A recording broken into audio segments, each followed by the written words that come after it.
Welcome to our channel. Today we how to withdraw EV tax credit steps using IRS guidance, full guide step by step clearly. To withdraw the EV tax credit, start by gathering necessary documentation. Locate your original tax return where you first claimed the EV tax credit. Check if the tax credit was claimed using IRS Form 8834.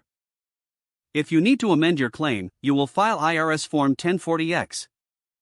Begin the amendment process by accurately completing Form 1040X. Clearly indicate the original information and the corrected amounts. Ensure to attach a copy of Form 8834 to support your amendment. Review IRS guidance on any specific requirements for withdrawing the credit. Be mindful of deadlines for amending your tax return. Once your form is complete, send it to the appropriate IRS address. Keep copies of all documents for your records. Track the status of your amended return through the IRS website. Allow several weeks for processing and check back for updates. If necessary, consult a tax professional for assistance. Follow any additional instructions the IRS provides after processing your amendment. Understand that any changes may affect your overall tax liability. Stay informed about updates to tax laws regarding EV credits. Consider future implications before claiming credits again. If the page does not load, refresh the browser or try again in a private or incognito window. Make sure you are using the correct email address, then retype it carefully to avoid small typos.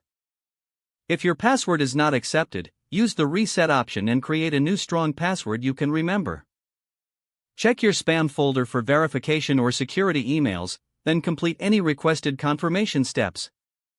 Enable two-factor authentication if available to improve account security and reduce unauthorized access risk. After signing in, review your profile details so your contact information and settings are accurate and current. If you see an error message, note it down and try again after restarting your device and internet connection. Log out when you finish, especially on shared devices, to keep your account and payment information secure. If the page does not load, refresh the browser or try again in a private or incognito window.